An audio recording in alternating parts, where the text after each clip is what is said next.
أعوذ بالله من الشيطان الرجيم بسم الله الرحمن الرحيم الحمد لله رب العالمين وهو ولي الصالحين ولا عدوان إلا على الظالمين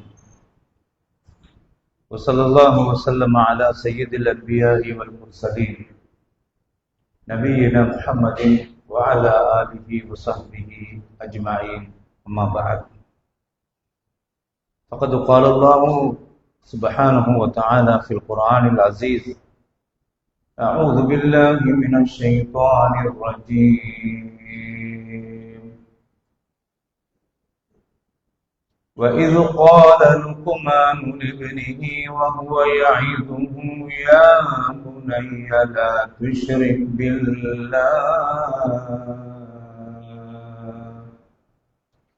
إن الشرك لظلم عظيم.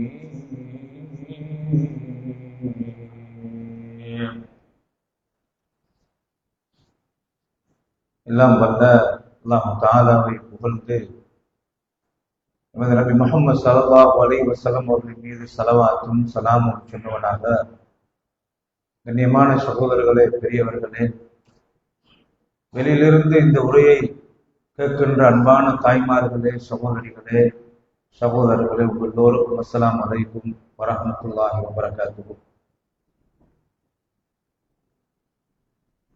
நாங்கள் பல வாரங்களாக இந்த குர்ஆன் விளக்க வகுப்பிலே சூரத்துல் லுக்மான் என்ற இந்த அற்புதமான இந்த அத்தியாயத்திலே லுக்மானுல் ஹக்கீம் என்ற அந்த பேரறிஞர் தன்னுடைய மகனுக்கு அறிவுரை செய்ததை அல்லாஹ் தஆலா சொல்லுகிறதை தொடராக பார்த்து வருகிறோம். சென்ற வாரம் நாங்கள் லுக்மானுல் ஹக்கீம் அவர்கள் தன் மகனுக்கு அறிவுரை செய்த அந்த அறிவுரையில முதல் கட்டத்தை அல்லாஹ் சொல்லிவிட்டு, இடையிலே பிள்ளைகள் எப்படி தாயையும் தகப்பனையும் மதிக்க வேண்டும் என்பதை பற்றி இங்கே ஒரு அறிவுரை சொல்கிறார். அது லுக்மானுல் ஹக்கீம் மகனுக்கு சொன்னதல்ல, அல்லாஹ் சொல்கிறான். ஏனென்றால் வாப்பா அறிவுரை செய்யும் போது அதை கேட்கின்ற மனோநிலையில பிள்ளைகள் இருக்க வேண்டும் என்று அல்லாஹ் சொல்கிறான். அந்த பிள்ளையும் கேட்கின்ற மனோநிலையில இருக்க பாப்பாவுடைய அந்த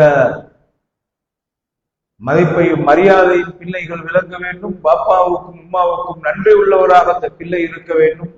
அப்போதுதான் அந்த அறிவுரை சொல்கின்ற நிலைக்கு வாப்பா வருவாரு, அந்த அறிவுரையை கேட்கின்ற மனோநிலைக்கு அந்த பிள்ளைகள் வரும் என்பதை எல்லாம் இங்கே சொல்கிறார். இதை பற்றி விரிவாக நாங்கள் சென்ற வாரம் பார்த்தோம். உம்மா வாப்பாவுடைய மகிமை என்ன? ரிதல்லாஹி ஃபீ ரிதல் வாலிதைன். உம்மா வாப்பாவுடைய திருப்தியில தான் அல்லாஹ்வுடைய திருப்தி இருக்கிறது என்று அல்லாஹ் சொல்கிறார். இத்தனைக்கும் உம்மாவையும் வாப்பாவையும் மதிக்க வேண்டும் என்று சொல்கிற அல்லாஹ்வுடைய மார்க்கத்தில் இந்த உம்மாவும் வாப்பாவும் வைஜாஹதாக அலா அன் துஷ்ரிக பி மா லைஸ லக பிஹி இல்முன், இதை பற்றி அவர்களுக்கு அறிவில்லையோ அந்த விவகாரத்தில் அல்லாஹ்வுக்கு இணை வைக்குமாறு அவர்கள் தூண்டினால் ஃபலா துத்திஹுமா, இந்த உம்மாக்கும் பாப்பாக்கும் அல்லாஹ்க்கு மாறு செய்கிற விஷயத்தில் நீங்கள் கட்டுப்பட வேண்டாம் என்ற ஒரு அடிப்படை அல்லாஹ் இங்கே சொல்கிறார். கண்ணியமான சகோதரர்களே, லுக்மானுல் ஹக்கீமுடைய இந்த மொத்த அறிவுரைகளை எடுத்து பார்த்தால் மூன்று வகையாக வகைப்படுத்தலாம். ஒன்று அடிப்படை ஈமான் சம்பந்தமான ஒரு அடிப்படை அறிவுரை, ஈமான் அகீதா சம்பந்தமான அறிவுரை. இதுதான் பேசிக். உலகத்தில் வந்த எல்லா நபிமாரும் தன்னுடைய பிள்ளைகளுக்கு அறிவுரை செய்யும் போது வவஸாபிஹா இப்ராஹீம் பனீஹி வ யாக்கூபு யா பனிய இன்னல்லாஹ அஸ்தஃபா லகுமுத்தீன ஃபலா தமுத்துன்ன இல்லா வ அன்தும் முஸ்லிமூன். நபி இப்ராஹிம் அலைஹிஸ்ஸலாம் தன்னுடைய பிள்ளைகள், அவர் வயதான கட்டத்துல பிள்ளைகளுக்கு அறிவுரை செய்ததும், யாக்கூப் அலைஹிஸ்ஸலாம் தன்னுடைய பிள்ளைகள் 12 பேரையும் அழைத்து கடைசி நேரத்தில் செய்த அறிவுரையும், பிள்ளைகளை யா பனிய இன்னல்லாஹ அஸ்தஃபா லகுமுத்தீன், இந்த மார்க்கத்தை தான் அல்லாஹ் உங்கள் உயிர் நாடியாக எடுத்திருக்கிறார். நீங்க மௌத்தாகும் போது உண்மையான முஸ்லிமாக அல்லாமல் மட்டும் மௌத்தாகாத, ஈமான பறிகொடுக்கிறாத எங்க பிள்ளைகளே என்ற அறிவுரையை சொன்னதை பார்க்கலாம். இன்னைக்கு புள்ளகள் ஈமான்ல எவ்வளவு தூரத்துக்கு வளரணுமோ வளர, அதை பத்தி எந்த அளவுக்கு அலட்டி கொள்ளாமல் பிள்ளைகளுடைய உலகம் சார்ந்த விவகாரங்களில் ஒரு பதவி பட்டம் வைக்க வேண்டும் என்பதில் மட்டும் கருத்து கொண்டு செயல்படுகிற பெற்றோரை பார்க்கலாம். ஒரு டாக்டர் ஆகணும், இன்ஜினியர் ஆகணும், ஒரு நல்ல ஒரு தரத்துக்கு வரணும், உள்ள எதிர்காலத்தில் நல்லா இருக்கணும், இந்த உலகம் சார்ந்த விவகாரத்தில் மட்டும் கவனம் செலுத்த பார்க்கலாம். வளர்ந்து வருகிற வாலிபர்கள் மார்க்கத்தோடு இருக்கிறார்களா இல்லையா என்பதை விட, அவன் சம்பாதிச்சு ஊட்ட கவம் பண்ற, காப்பாத்துகிறான், செலவுக்கு எனக்கு சல்லி தருகிறான், அவன் நைட்ல என்ன செஞ்சாலும் சரி, பெற்றோர் கவனஈனமாக இருக்கிறதை பார்க்கலாம். மகனே, நீ எனக்கு தருகிற சதம், நீ எவ்வளவு ரூபாவை எனக்கு தந்தாலும் நீ ஹலாலா சம்பாதிக்கணும் மகனே, இதை சொல்றதுக்கு ஒரு வாப்பா உண்மை தவறிடப்படாது. கண்ணியமான சகோதரர்களே, ஒரு மனிதன் மௌத்தானால் அவனை விட்டு எல்லா நன்மையுடைய வழிகளும் மூடப்பட்டு 3 வழிகளால் மட்டும்தான் நன்மை வரும் என்றார்கள். சதகத்து ஜாரியா, ஒன்று நிலையான தர்மம், 2வது சொன்னார்கள் அவ்வளவின் சாலிஹி எதுலகு, அவனுக்கு துஆ செய்த சாலிகான பிள்ளைகளை விட்டுட்டு மௌத்தானால் அவன் கபரில் இருந்தால் நன்மை வந்து சேர்ந்து கொண்டே இருக்கும். ரசூலுல்லாஹி புள்ளகளை நீங்க பாருங்க, சில பேர் ஈமான கொடுக்காம மார்க்கத்தை கொடுக்காம புள்ளகளை வளர்த்து ஆளாக்குற, அவன் வளர்ந்து ஆளாகி அவன் பட்டதாரியாகி நல்ல ஒரு தகைமை உள்ள மனிதனாக மாறி வெளிநாட்டுக்கு அவன் போறான். அவன் உலக லைஃப எப்படி செட்டில் பண்றது, எப்படி வீடு கட்டுறது, காணி வாங்குறது, கொழும்புல எத்தனை அபார்ட்மெண்ட் வாங்கணும், இது தலையில வந்துட்டா அவன் வெளிநாட்டு லைஃப விட மாட்டா. உம்மை வாப்பாரு கிழவனாகி கிழவியாகி வேலைக்காரிய போட்டு சல்லிய செலவழிச்சு உள்ள உம்மாவை பார்க்கறதுக்கு வைப்பான். ஆனா வரமாட்டான். அண்ணன் மௌத்தான உடனே பிச்சு பிடிச்சு கொண்டு ஓடி வார நிலைமையில வந்துட்டு அடக்கினுடனே குடும்பமும் தெரியா, ரத்த உறவும் தெரியா, ஒன்றும் தெரியும் அவனுக்கு, மறுக்க உலகத்தை நோக்கி போறத பார்க்கலாம். அந்த உம்மா வாப்பாவும் சம்பாதிச்ச சம்பாத்தியத்துல கிழமை ஒரு நாள் தான் மீன் வாங்கி சாப்பிட்டு இருப்பார்கள், கிழமை ஒரு நாள் தான் இறைச்சியை வாங்கி சாப்பிட்டு இருப்பாங்க, பட்ஜெட்ல காலத்தை கொண்டு வைத்திருப்பாங்க, புள்ளக்கு செலவழிச்சு கிளாஸ் பீஸ் கட்டி கட்டி கொடுத்து எல்லாம் நடந்ததுக்கு பின்னால அவன் இன்னும் தரத்தில் இருக்கிறார் என்ற ஒரு சந்தோஷம் மட்டும்தான் இருக்கிறது. ஆனால் அந்த துறையில் அவன் அப்படியே பேத்துட்டார். இதை கண்கூடாக நாங்க காண்றோம். கண்ணியமான சகோதரர்கள், சில புள்ளகளை டாக்டர் ஆக்குறதுக்கு உம்மா அப்பமாறு அயராது செலவழிச்சு பட்ஜெட்ல ஒரு சாரத்தை வாங்குற, ஒரு ஷர்ட்டை வாங்குற, ஒரு சாரியை வாங்குற, உடுப்புறதுக்கு எல்லாம் வாங்குறதுக்கு ஏழாவது பிள்ளைகள் அந்த கிளாஸ் பீஸ்ல கட்டி ஒரு தரத்துக்கு வரணும் என்ற அந்த நட்பு ஆசையில செலவழிக்கிறது பார்க்கலாம். இந்த புள்ள ஒரு டாக்டர் ஆகி அதுக்கு பின்னால் அண்ணன் இங்கிருந்து சம்பாதிச்சா கஷ்டமா இருக்குது, வெளிநாட்டுக்கு போனால் அங்கிருந்து யூரோப்புக்கு போகலாம், மிடில் ஈஸ்ட்ல இருந்து யூரோப்புக்கு லேசா போகலாம், அப்படியே செட்டில் ஆகி போனா இங்கும் வயசாகி உம்மை வாப்பாவை பார்க்கறது யாரும் இல்லாத நிலையில தத்தளித்து தடுமாறுகிறத பார்க்கலாம். கண்ணியமான சகோதரர்கள், இதெல்லாம் உலகம் சார்ந்த விவகாரத்துக்கு தன்னை அர்ப்பணிக்கிறது பிழை என்பதல்ல. ஆனால் கடைசியில மார்க்கம் மட்டும் இல்லாட்டி உம்மா அப்மார அரவணைக்கிறதுக்கு மாறி இல்லா பேசுகிறது. அதனால்தான் லுக்மானுல் ஹக்கீமுடைய அறிவுரை என்பது லேசிப்பட்ட விஷயம் அல்ல. முதலாவது அகீதா சம்பந்தமான விவகாரத்துல ஈமானத்தான் கொடுத்தார். எங்க புள்ளகளுக்கு ஈமானுக்கான நிறைய துஆ கேட்கணும். சின்ன வயதுல நீங்க பாருங்க, இந்த புள்ளகளை குர்ஆன் மദ്രസா அனுப்புற விவகாரத்தை பாருங்க, அவன் ஓதினோ ஓதலையோ ஸ்கூலுக்கு போற விஷயம் உலகம் சார்ந்த இந்த கல்வியில கிளாஸ் ஓடுற புள்ளகள் படிப்பிக்கணும் கட்டாயமாக.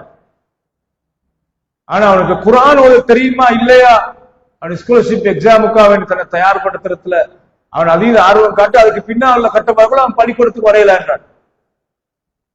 அவனுக்கு தரமாக ஓதையிலுமா ஓத தெரியாதா இல்லையா, அதுக்கு எந்த கிளாஸும் கொடுத்தது கிடையாது, அதை கவனித்ததும் கிடையாது. அவனுக்கு நபியுடைய சீரா பத்தி எவ்வளவு தெரியும் என்பதை பத்தி அதுல கவனம் செலுத்தினது கிடையாது. ஆனால் அவன் ஓலவெல நல்ல ரிசல்ட் கூட, ஏலவெல் ரிசல்ட் கூட, யூனிவர்சிட்டி போகணும், இந்த தாக்கத்திற்கு உலகம் சார்ந்த தாக்கத் பிழை இல்லை. ஆனால் உங்களுடைய பிள்ளை ஒரு ஈமானிய டாக்டராக நீங்க நினைங்க, ஒரு ஈமானிய அக்கௌண்டனாக மாறணும். ஈமான் மட்டும் புள்ளட்ட இல்லா போனால் உம்மை வாப்புமாரே அவன் பார்க்க மாட்டான். ஒரு காலத்துல பெரிய சம்பாத்தியத்தோட வாழ்ந்த உம்மை வாப்பா வயதானதுக்கு பின்னால பென்ஷன் ஆகி அல்லது வருமானம் இல்லாம ஜொப்பும் இல்லாம புள்ளையோட வருமானத்தை எதிர்பார்த்து ஏங்கி கொண்டிருக்கிற நிலைமையில அந்த புள்ள தண்ட நண்பர்கள் சக நண்பர்கள்ட்ட இதை என்ன வாக்கொண்டு காட்டுறதை வெக்கப்படுவான் அவன், மார்க்கம் இல்லாது. கண்ணியமான பெருமக்களே, இதெல்லாம் உள்ளடங்கினதாகத்தான் இந்த அறிவுரை அமைகிறதை பார்க்கலாம். எனவே லுக்மானுல் ஹக்கீமுடைய விவகாரத்துல அல்லாஹ் சொல்ற அடிப்படை முதலாவது அகீதா சம்பந்தமாக, ஈமான் சம்பந்தமாகத்தான் போல அறிவுரை செய்யாது. இரண்டாவது இபாதத் சம்பந்தப்பட்ட விவகாரத்துல அறிவுரை செய்யறாரு. மூன்றாவது அஹ்லாக் சம்பந்தமான விஷயத்துல. இந்த மூணும் தான் இஸ்லாம். அகீதா இருக்குது, இபாதத் இல்ல, அவுட் ஆகிறது. அகீதாவும் இபாதத்தும் சீராக இருக்குது, அஹ்லாக் இல்ல, அடுத்தூட்டோட கோபத்தோட வாழ்றாங்க. நீங்க நினைக்கிறீங்களா சொர்க்கம் போயில் மண்டி? அஹ்லாக் இல்லாட்டி குடும்ப வாழ்வு சீர்கட்டு பேசுறோம். அதே ட்ரக்குல தான் அந்த புள்ளகளும் வளருவார்கள். அது ஆணாக இருக்கலாம், பெண்ணாக இருக்கலாம். கண்ணியமான பெருமக்களை, இந்த மூன்று விவகாரங்கள் லேசிப்பட்ட சப்ஜெக்ட் அல்ல. முதலாவது அல்லாஹ் தஆலா லுக்மானுல் ஹக்கீம் செய்த அறிவுரையை தொடங்குறேன் எப்படி தெரியுமா? யா புனைய லா துஷ்ரிக் பில்லாஹ், மகனே நீ அல்லாஹ்வுக்கு இணை வைக்கிறாய். அல்லாஹ்ட சிபத்தை சொல்றார், அல்லாஹ்ட கண்ணியத்தை சொல்ற புள்ளோட மனசு. நீங்க எப்பயும் நாங்களும் தான் எங்க புள்ளகளுக்கும் தான் அறிவுரை செய்யும் போது ஒரு தன்னம்பிக்கை, இறை நம்பிக்கை கலந்த தன்னம்பிக்கை புள்ளோட உள்ளத்துல வளர்க்கணும். இறை நம்பிக்கை கலந்த தன்னம்பிக்கை. எவ்வளவு புள்ளைய படிப்பிச்சாலும் மகனே அல்லாஹ்ட கதிர்கள் ஒன்றும் நடக்காது, அத புள்ளோட உள்ளத்துல விதைக்கணும். உங்களுக்கு தெரியுமா, நபி ஸல்லல்லாஹு அலைஹி வஸல்லம் அவங்க சின்ன பொடியனாக இருந்த ஹஜ்ரத் அப்துல்லாஹ் இப்னு அப்பாஸ் ரலியல்லாஹு அன்ஹு பார்த்து, யா குலாம் இன்னி உஅல்லிமுக கலிமாத்தின் இஹ்ஃபதில்லாஹ் யஹ்ஃபது, மகனே சில விஷயங்களை நான் உனக்கு கற்றுத் தருகிறேன், நீ அதை முழுமையாக பாதுகாத்து நடந்தோ அல்லாஹ் உன்னை பாதுகாப்பான். சின்ன வயதுல அந்த அல்லாஹ் பத்தி உள்ள பேசிக் அதை போட்டு சொன்ன வார்த்தை, சஅல்த ஃபஸ்அல் இல்லா, நீ துஆ கேட்டா அல்லாஹ்ட்ட மட்டும் கேளு. வைதஸ்தஅன்த ஃபஸ்தஇன் பில்லாஹ், உதவி தேடினால் அல்லாஹ்ட்ட மாத்திரம் உதவி தேடு. முழு உம்மத்தும் முழு உலகமும் சேர்ந்து உனக்கு ஒரு நலவு செய்ய நினைச்சாலும் செய்யல மகனே, அல்லாஹ்ட நாட்டம் இல்லாம எப்படி பேசிக் அந்த கல்புல பதிய வைக்கிற அடிப்படை ஈமானிய நம்பிக்கை. முழு உலகமும் சேர்ந்து வஅன்னல் உம்மத லவ் இஜ்தமஅத் அலா யதுர்ருக பிஷைஇன் லம் யதுர்ருக இல்லா பிஷைஇன் கத் கதபஹு அல்லாஹு அலைக், அல்லாஹ் உனக்கு நடக்கணும் என்று எழுதி இருந்தால் அது மட்டும்தான் நடக்கும். உலகம் சேர்ந்தாலும் எந்த தீங்கும் ஏற்படுத்தல. தைரியமாக மகனே, லேசிப்பட்ட உளவியல் ரீதியான அறிவுரையால் சுப்ஹானல்லாஹ். எனவே அந்த லுக்மானுல் ஹக்கீமுடைய அறிவுரையில அல்லாஹ் பத்தி உள்ள சிபத்தை தான் சொல்ல, லா துஷ்ரிக் பில்லாஹ், அல்லாஹ்க்கு இணை வைக்காத மகனே, இன்ன ஷிர்க லதுல்முன் அதீம், ஷிர்க் என்பது மகா பெரிய அநியாயம் மகனே, மிக பயங்கரமான ஒரு அநியாயம். இது சும்மா சொல்லாத சொன்னதுக்கு இது ஆழமான ஒரு கருத்துல தான் இந்த அறிவுரை செய்கிறார்கள். ஷிர்க் என்பது சும்மா ஒருத்தர் அல்லாஹ் அல்லாதவங்கள்ட்ட துஆ கேட்டாரு, அது ஷிர்க். ஏன் அல்லாஹ் அல்லாதவங்கள்ட்ட துஆ கேட்கிறது ஷிர்க்ன்றது என்று கேட்டால், அல்லாஹ்ட தகுதியோட இன்னொருத்தரை சமப்படுத்துறது தான் அநியாயம் என்றது. கண்ணியமான சகோதரர்களே, எனவே அந்த அகீதா சம்பந்தமான அந்த விவகாரத்தை சொல்லிட்டு பிள்ளைய பாருங்க. நீங்க எப்பயும் பிள்ளைய அடிச்சு வளர்க்கிற அந்த கோட்பாட்டுல தான் நிறைய பெற்றோர்கள் பார்க்கலாம். மதரசாக்களாக இருக்கலாம், பாடசாலைகளாக இருக்கலாம், அடிச்சு பெரும்பால பயமுறுத்துறது. இதுவல்ல பயம். அவன் கண்ணுக்கு முன்னால, பெற்றோருக்கு முன்னால அடிக்கு பயந்து அடங்கி வாழ்கிறவன் பெரும்ப காணாட்டி உம்மா பாப்பாம் இல்லாத இடத்துல கெட்டவனாக வாழ்வான். ஏன்னா உங்களோட பிள்ளைய நாங்க வளர்க்கணும், அல்லாஹ்வுக்கும் ரசூலுக்கும் கட்டுப்படுற பிள்ளையாக. அப்ப எங்களுக்கு தானாக கட்டுப்படும் கண்ணியமானவர்களே. எங்கிருந்தாலும் என்ன புள்ள அல்லாஹ்வுக்கு பயந்த பிள்ளையாக இருந்தா அவன் அடங்கி வாழ்வான். எல்லாம் பெரிய சப்ஜெக்ட். இதெல்லாம் நீங்க பார்க்கலாம். அடியால புள்ளல பயன்படுத்துறது மதரசாக்களை சட்டம் தாறுமாறாக அடிதான். அடியால அடிச்சவனே அவன் இன்னும் கெட்டவனா பேசுற சில இடத்துக்கு ரொம்ப காட்டணும். அடிக்க வேண்டிய இடத்துல அடிக்கணும், அளவாக அடிக்கணும். ஆனா அடிதான் மருந்து, வேறொரு மருந்தும் இல்ல. அந்த பெரம்ப காணாத்தி அல்லது அடிக்கிற ஆள் இல்லாத இடத்துல அவன் மகா கெட்டவனா மாறுறத பார்க்கலாம். கண்ணியமான சகோதரர்களே, எனவே அந்த பாருங்கள் லுக்மான் ஹக்கீம் சொல்ற வார்த்தை பாரு, யா புனைய இன்னஹா இன்தகு மிஸ்கால ஹப்பத்தின் மின் ஹர்தலின். மகனே நீங்க செய்யற நல்ல காரியங்கள் எப்படி எப்படி தத்துவம் பாருங்க.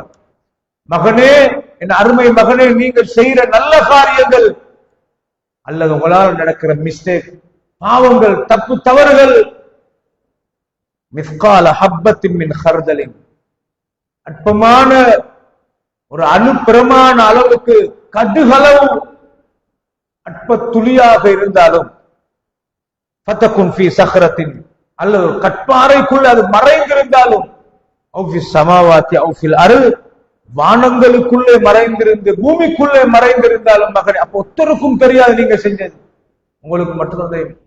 ரப்பு பார்த்துட்டு இருக்கிறான். நீங்க செய்யற நல்ல காரியமாக இருந்தால் அதையும் உங்களால் நடந்த தப்பையும் எல்லாம் மறைந்திருந்தாலும் மூடி மறைச்சு, யாருக்கு மறைச்சாலும், யாருடைய கண்ணை மூடிக்கொண்டு நீங்க செஞ்சாலும், யஅதி பிஹல்லாஹ், மறுமை என்ற ஒரு நாள் இருக்கு மகனே. அந்த மறுமை நாள்ல அது அல்லாஹ்வோட கண்ணுக்கு முன்னால கொண்டு வந்து காட்டுவான். ஃபமன் யஅமல் மிஸ்கால தர்ரத்தின் கைரன் யரா வமன் யஅமல் மிஸ்கால தர்ரத்தின் ஷர்ரன் யரா. அனுப்பிரமான அளவு ஒரு மனிதன் நலவு செய்தாலும் மறுமையில் அதை கண்ணால காணுவான், ஒரு தப்பு செய்தாலும் மறுமையில கண்ணால காணுவான். அது அல்லாஹ் எப்படி அல்லாஹ் குத்ரத்துள்ளவன் என்ற அந்த புள்ளையோட மனதில் விதைக்கிறத பாருங்க. சுப்ஹானல்லாஹ். யஅதி பிஹல்லாஹ், அல்லாஹ் மறுமையில் அதை கொண்டு வருவான் மகனே. ரெண்டு சைடையும் சொல்றாரு அவர். நல்லதாக இருக்கலாம், கெட்டதாக இருக்கலாம், எதுவாக இருந்தாலும் அல்லாஹ் மறுமையில கொண்டு வருவார். இது ஆழமான கருத்து கண்ணியமானவர்களே. நாங்க ரெண்டு சைடையும் புள்ளவர்களுக்கு அல்லாஹ் பத்தி சொல்லிக் கொடுக்கணும். அல்லாஹ்ட சிபத்துல கருணையும் சொல்லிக் கொடுக்கணும். சில டைம் நாங்க சின்ன வயதுல புள்ள அல்லாஹ்ட தண்டனையான சைட்டை மட்டும் சொல்லிக் கொடுக்கணும். நீ இப்படி சொல்லாதே, அல்லாஹ்வோட வாயை சுடுவான், அல்லாஹ் நெருப்பால சுடுவான், அல்லாஹ்வோட தண்டிப்பான். இன்னொரு சைடு அல்லாஹ்ட கருணையான சைடு இருக்கு. மகனே, அல்லாஹ் மன்னிக்கக்கூடிய மகனே, அல்லாஹ்ட இரக்கத்தை இழந்துடப்படாத மகனே, நீங்க செய்யற தப்பால் அல்லாஹ்ட அருளை இழக்கப்படாது. நீங்க வாப்பாவோட உம்மோட இப்படி வாயடிக்கிறதால அல்லாஹ்ட உதவி உனக்கு இல்லா போனா நீ எக்ஸாம்ல ஃபெயில் ஆகிற நிலைமையாகும். அல்லாஹ்ட அன்பு இருந்தா தான் எனக்கு முன்னேறலாம். அல்லாஹ்ட தௌஃபீக் இருந்தால், அல்லாஹ்ட கருணை இருந்தால் உனக்கு நல்ல வாழ்க்கை கிடைக்கும்டா மகன். நீ அல்லாஹ்வை தன்னை திருப்தி இப்படி சொல்லி சொல்லி சொல்லி சமைச்சா சுப்ஹானல்லாஹ், அவன் எங்கிருந்தாலும் யோசிப்பார். நீங்க பாருங்க, லுக்மானுல் ஹக்கீம் தனியாக அல்லாஹ்வோட சிபத்தை தான் கொண்டு புள்ளோட மனதுல விதைக்கிறாரு. அதுக்கு பிறகு பாருங்க, யா புனைய அகிமி ஸலா, அந்த இபாதத் சம்பந்தமான அறிவுரை. என் அருமை மகனே, நீ தொழுகையில கவனமாக இருந்து அதை நடைமுறைப்படுத்தும் மகனே. தொழுகை விடாதீங்க, தொழுகையை நிலைநாட்டுங்க மகனே. அல்லாஹ் பத்திய பயம் ஒரு புள்ளோட உள்ளத்துல வந்துட்டால் அவன் தானாக பள்ளி வாயிலுக்கு வருவான். அவனை அடிச்சு மிரட்டி இன்னைக்கு நீ முன்சப்புல இருக்க அட்டிபம் பார்த்து நல்லா மாப்பிள்ளாட்ட அவன் தொழுகை இல்லை. அவன் வெளியில நண்பர்களோட போனா தொழுகை இல்லை. என் புள்ளைக்கு நல்ல சிவத்தை சொல்லி சுவருக்கம் கிடைக்கணும் என்றால் தொழணும் மகனே. அல்லாஹ் அருள் கிடைக்கணும் என்றால் நாங்க தொழணும் மகனே. உங்களுக்கு இப்ப 7 வயசு ஆயிட்டுது, நீங்க தொழுங்க மகனே. இப்ப உங்களுக்கு 10 வயசாகி நீங்க தொழாம இருந்தால் படுபாவியாக மாறுவீங்க மகனே. அல்லாஹ்ட தண்டனை காலாகிடப்படாது. இந்த சிபத்துகள்கிட்ட இருக்கணும் கட்டாயமா. யபுனை யாக்கிமி ஸலா, மகனே நீங்க தொழுகையை நிலைநாட்டுங்கோ. வஅமுர் பில் மஅரூஃப், நன்மையான காரியங்களை நீங்க ஏவுங்க மகனே. உங்களை மாதிரி நண்பர்கள் தொழாம இருந்தால் அழகாக சொல்லுங்க, நீங்க தொழணுமே, நாங்க தொழாம இருந்திடப்படாது. நல்லத்தை ஏவுறத்தோட வன்ஹ அனில் முன்கர், மகனே நீங்க பாவமான காரியங்களை கண்டால் தடுங்க மகனே. நீங்க பாருங்க, இந்த அறிவுரையில எப்பயும் ஒரு மனிதன் ஒரு தாயாக இருந்தால் அவன் பாவம் செய்யறதுல அவன் பாதுகாக்கப்படுவான். ஏன்னா மற்றவருக்கு பாவத்தை கண்டு தடுக்கிற நிலை இருந்தால் ஆட்டோமேட்டிக்காக அந்த பாவத்திலிருந்து அவர் விலகுவார். நன்மை ஏவுற நேரத்தில் ஆட்டோமேட்டிக்காக அந்த நன்மையை செய்கிறவராக இருப்பார். தொழுகையின் பக்கம் மக்களை அழைக்கிற நேரத்தில் அவர் தொழுகையாளியாக இருப்பார். பாதையில வரப்போற நண்பர்கள், குடும்பத்து பிள்ளைகள், வளர்ந்தவர்கள் பலரும் இருப்பார்கள். போமே பள்ளிவாயலுக்கு என்று சொல்ல வேண்டும் கண்ணியமானவர்களே.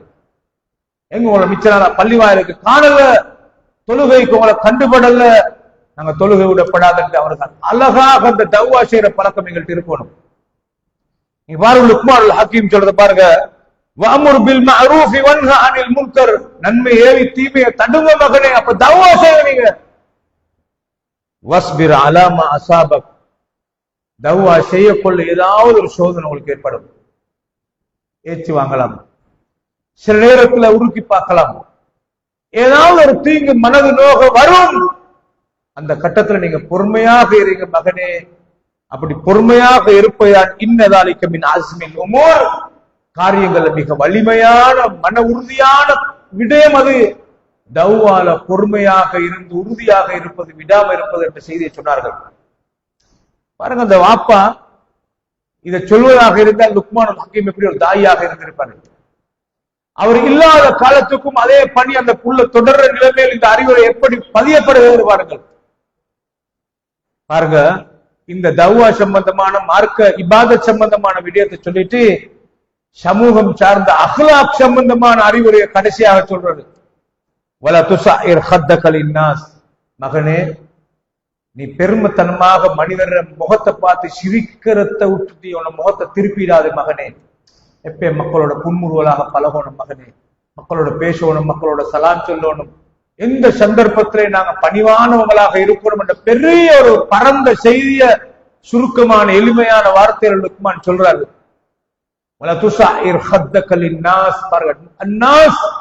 மனிதர்களை விட்டு ஒன்ன முகத்தை திருப்பாதுடா மகனே.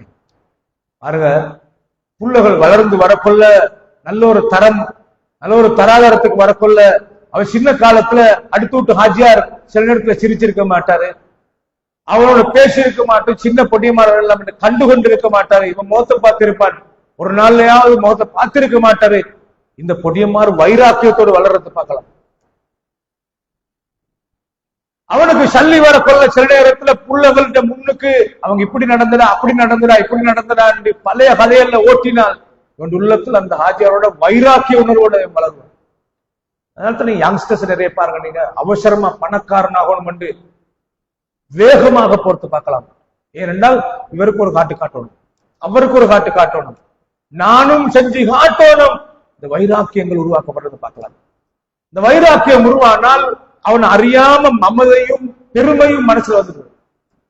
அதுக்கு பூரா அவருக்கு இயலாத காலமாக அவர் இவனை பார்த்து மகன் என்று சிரிப்பாரு. மகன், நீங்க எல்லாம் ஒரு காலத்துல திருப்பி மூத்த பார்த்துட்டு போனதெல்லாம் தெரியும். இப்படி வைராக்கிய உணர்வோட பார்க்கலாம். அவனை தட்டி தட்டி அவனை சமக்கோணமானது யார் என்றால் அவனை பெத்த உமாவும் அப்பாவும். மகனே, இவ்வளவு வசதி வாய்ப்பு வந்தாலும் குடுக்கறத குடும்ப மகனே, நல்லா நடந்துக்கோங்க. குடும்பத்துல மத்தவங்க பிள்ளையா நடந்ததுக்கு உங்களுக்கு அல்லாத அருள் தேவை என்றா, நீ நல்லா இருக்கணும் என்றால், உன்னோட பொருளாதாரம் இன்னும் வளரணும் என்றா, பழைய காலத்தை மறந்து நீ தர்மம் செய்யற பண்புள்ளவனாக, குடும்பங்களை சேர்ந்து நடக்கிறவனாக நடந்துவோ மகனே. முகத்தை திருப்பி கொண்டிருந்தாதே மகனே, முகத்தை கல்லாக்காவிடா மகனே. பாருங்க, நீங்க சில டைம் முகத்தை கல்லாக்கி கொள்வார்கள். சமூகத்துல இயல்பாக அந்த யங்ஸ்டர்ஸ் அப்படி வளரக்குள்ள முகத்தை கல்லாக்கிவார். அது எப்ப இந்த வைராக்கியம் வாருனால் பழைய காலங்கள்ல வசதி உள்ளவராக இருக்க கொள்ள, எங்கட பேரண்ட்ஸ் வசதி இல்லாதவங்களாக இருக்க கொள்ள எங்க பாப்பா கை நீட்டினவன். அப்படி வைராக்கியத்தை அப்படி வர புள்ளகளுக்கு நாங்க நல்ல புத்தஞ்சல் கொடுக்கணும். முகத்தை கல்லாகி கூட திருப்பாடா மகனே, யார கண்டாலும் சலான் சொல்லணும் மகனே. உங்களுக்கு தெரியுமா, உங்களுக்கு தெரியுமா நாங்க செய்யற ஒரு அநியாயம் ஒன்று இருக்கு சமுதாயத்தில். என்ன தெரியுமா, எங்கட புள்ளகளுக்கு எங்கட உறவுகளை காட்டி கொடுக்காமீங்க.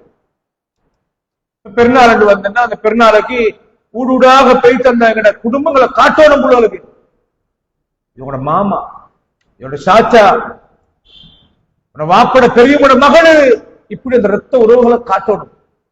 தெரியுமா, சில பேர் வசதி வந்தவுடனே புதிய உறவுகளோட அப்படியே உறவாடுறது, பழைய உறவுகள் அப்படியே மறந்துடு. எல்லாம் எளிய ஆட்கள், எல்லாரும் கஷ்டவாளிகள் கொண்டு போய் காட்டுறோம். உங்களுக்கு தெரியுமா, யாரும் ஒரு மனிதர், ஒரு அறிஞர் சொல்றாரு, உன் அண்டை வீட்டுக்கார சிறுவனை நீ நிந்திக்காதே. உன பக்கத்து வீட்டுல இருக்கல சின்ன பொடியன் என்று அவன் கட்டக்கலசரோடு இருப்பான், ஷோட்டோடு இருப்பான், அவன் நடமாடி கொண்டிருப்பான், அவன் விளையாடி கொண்டிருப்பான். அவனை நீ நிந்தித்து தள்ளாதே. நாளை ஒரு நாளில் உன்னை ஆளுகிற மன்னனாகலாம். அவன் சிறியவன். தெரியுமா, லேசி இல்லை. எந்த சின்னவங்களையும் நாங்க தட்டி பார்க்கப்பட்ட அவங்க நாளைக்கு பெரிய ஜெனரேஷன், பெரிய தலைவராகலாம். அவனோட மனசுல பதிகிற அவனோட நாங்க நல்ல மனிதனாக வாழணும். அதுல ஆக பெஸ்டான அறிவுரையாளர் யாருன்னா வாப்பதான். உங்களுக்கு தெரியுமா, வாப்பமார் புள்ளலுக்கு அடிக்கிறண்டாலும் எல்லாம் மனசுல சேவ் ஆகும், பேசுற பேச்சு சேவ் ஆகும், அடிக்கிற அடி சேவ் ஆகும். அவன் சின்னவனாக இருக்கிற திடீர்னு வளர்ந்துடுவான் எங்களை அறியாம, ஆனா மனதுல பதியும். கண்ணியமான பெருமக்களே, குணமாக பேசணும், தன்மையாக பேசணும். அந்த அறிவுரை என்று அவனுக்கு விளங்குற விதத்துல பேசணும். மனிதர்களை விட்டு உண்ட முகத்தை திருப்பாதே மகனே, நல்ல முறையில் நடக்கும் மகனே, சலாஞ்சலும் மகனே, யாரோட பேசுங்க, பெரியவங்களை மதிச்சு நடக்கும். இந்த அறிவுரை புலருக்கு. இரண்டாவது பாருங்க, வலா தம்ஷி ஃபில் அர்தி மர்ஹா, இந்த பூமிக்கு மேலால் நீ பெருமையோடு நடக்காதே மகனே. பெருமை வானண்டா மகனே, பெருமைத்தனம் கொள்ளாது. பெருமைத்தனமா பேசுறது, பெருமைத்தனமா நடக்கிறது, பெருமைத்தனம் என்று வந்துட்டா அல்லாஹ் காப்பாத்தோனம், ஆள் நாசமாகிறதுடைய அடையாளம் தான் பெருமை. உங்களுக்கு தெரியுமா, உலகத்துல வச்சு அல்லாஹ் கண்ணனை கொடுக்கிற ஆக பயங்கரமான 2 விஷயம் இருக்கு. ஒன்று பெருமை, 2வது குடும்ப உறவை துண்டிச்சு வாழ்வார். எனவே அவருடைய அறிவுரை மிக முக்கியமானது. வலதம் ஷிஃபில் அர்தி மரஹா, பூமியில பெருமைத்தனமா நடக்காத நம் மகனே. இன்னல்லாஹ லா யுஹிப்பு குல்ல முக்தாலின் ஃபகூர். இப்படி 12 பாருங்க. நிச்சயமாக அல்லாஹ் பெருமைக்காரரை அல்லாஹ் விரும்ப மாட்டான் மகனே, அல்லாஹ் விரும்ப மாட்டான் மகனே சொன்னார். சொல்லிட்டு பாருங்க, பூமியில பெருமைத்தனமா நடக்காது. வக்ஸித் ஃபீ மஷி, உன்னை நடையில நடுத்தரமான போக்க கையாள மகனே, நடுத்தரமான பணிவான போக்கு கையாள். வகுதுல் மின் சௌதிக், உன்னை சத்தத்தையும் அளவாக பேசி, பணிவாக பேசி, அடுத்தவளை மதிச்சு பேசி, வெண்டவன் மாதிரி பேசாது, கத்தாது, நான் தான் என்ற ஆணவத்தோடு பேசாது. இன்ன அன்கரல் அஸ்வாத்தில் சௌத்துல் ஹமீர், சத்தத்தில் ஆக மோசமான சத்தம் கழுதையினுடைய சத்தம் மகனே என்று லுக்மான் ஹக்கீம் அறிவுரை செஞ்சு அல்லாஹு தாலா சொல்றான். மேலே இது ஒரு அருமையான அறிவுரை. இதுல அந்த இன்ன சிறுக்கல் அதுல் முன் அதீம், அந்த சொல்லே ஒரு ஆழமாக தப்சீர் செய்யப்படணுமான ஒரு பகுதி உண்டு. எனவே நாங்க இந்த அறிவுரையை பார்த்து என்னோட வாழ்க்கையை சரிப்படுத்தி, எங்கள்கிட்ட தப்புகள் இருந்தால், தவறுகள் இருந்தால் நாங்க திருத்தி, மகனாக வாழும் போது என்கிட்ட மிஸ்டேக் இருந்தால் அதை திருத்தி, ஒரு தகப்பனாக வாழ்ந்து பிள்ளைகளுக்கு அறிவுரை செய்யாத மனிதனாக வாழ்ந்தார் எங்களை மாத்தி நல்ல சிபத்துள்ளவர்களாக மாற்றிக்கொள்ள முயற்சிப்போமாக. வல்ல அல்லாஹ் எனக்கும் உங்களுக்கும் அதற்கு அருள் செய்வானாக. வஆகிரு தஅவானா அனில் ஹம்துலில்லாஹி ரப்பில் ஆலமீன். வஸ்ஸலாமு அலைக்கும் வரஹ்மத்துல்லாஹி வபரகாத்துஹு.